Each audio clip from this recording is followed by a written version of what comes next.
So this is Michael O'Neill. He is the podcast host of the Solopreneur Hour. He recently released episode 550. So this guy has been doing it for a long time at a very high level. One thing that I admire about Michael O'Neill that I want to pass it over to him to talk about is he is multi-passionate. Like I feel like I have one singular focus, which is like, how can I make more money in my business? And like, that's all I focus on. And I feel like- Which, by the way, you're fantastic at. Thank you, FYI. I appreciate that. But that's it. And I'm like, I'm lame in like every other area in life, like no watch, no sunglasses, no cars. What do you say when people say you do so many things so well? Squash, car racing, racquetball, not squash, car racing again with Porsches, drums, all the things. How do you do it? Well, it's a good question. Yeah, I only ask good questions. I had my old career where I was a web guy and a branding guy. I used to go to work and it was dark, and I used to get home and it was dark. So I had no life. And I had a dog that didn't understand that I had to go and make money, but the way he would look, I said, man, I gotta do something that feeds my passions a little more than just going to work, cranking and making money. So that was really kind of the origin of it. And since I was able to start my podcast and people listened and it became successful, I'm like, I'm gonna move to San Diego and I'm gonna build the life, my dream life, and then weave work around it instead of the other way around. So a lot of us would love to like find our passions and then do those things and then like just kind of like weave work all around. But you're not just weaving work all around, you're running a 6-figure-a-year business. How's the revenue coming in? Revenue comes in from advertising for the podcast. It comes in from a coaching group that I took a page out of your book, and I schedule the coaching. So Mondays and Fridays I do coaching calls.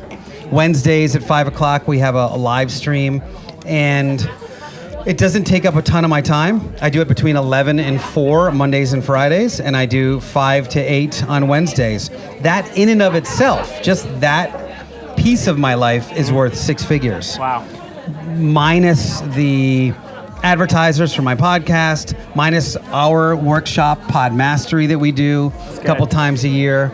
And to me, having initiatives like a new course that I have that's coming out about the art of the interview. Well, that's actually where I want to pause right now. Okay. So I think as an entrepreneur, you need to focus on one revenue stream at a time, like that's going to actually be the big moneymaker for you. So right now, you just mentioned the art of the interview. Yes. What is that? What can we expect from that? I saw the video trailer, by the way, which... Yeah, what'd you think of that? So explain what it is.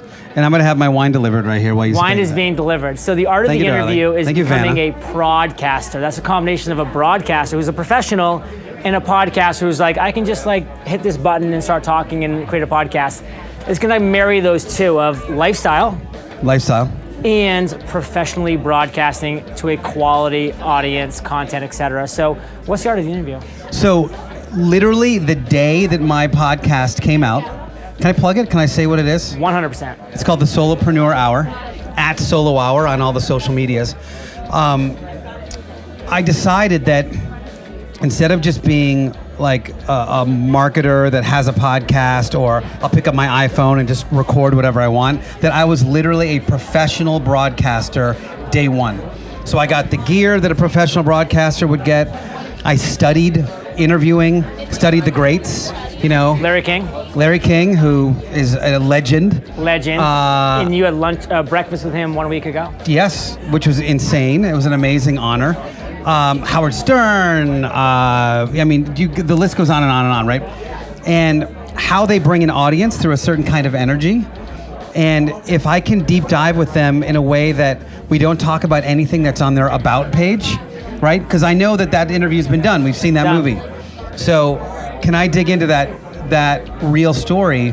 And inevitably, those golden nuggets, those value bombs, as you might like to say, they fall to the ground. Like, so if you get to know somebody and you have a real conversation with them, if I talk to you for like 20 minutes and we just had a chat, you're gonna say things that the audience is gonna go, whoa, that's how a guy like that thinks. Versus, John, why don't you give me your top 10 tips for how to launch a podcast? I'm like, okay, right? I've said it before, and you could, I'll say it again. You could, it'd be fine, but when you do it in a way where I say your podcast launch has been so successful over and over and over again. It's not just yours, but you've now taught thousands of people to do it with Podcasters Paradise. What does that feel like to wake up and know that you have that much influence, right? Then it's a different answer, but those same answers, those same reasons why you were successful, they still come out. Yeah. It's just a richer, more interesting question. Yeah. So where can we find out more about this amazing course? Let's hear about it. The Art of the Interview is artoftheinterview.co, so not .com, CO. but artoftheinterview.co, and the official launch is April 11th. April 11th is right, but it's available now. It's there. Cool. It's doable. Well, I'm saying it live. I love you like a brother, so bring it in. It's good to see you, as always. Love you too, man. Follow this man, at EO Fire, at John Lee Dumas. All the things. At all the things. Peace out. Wait, I'm gonna do my best JLD impression.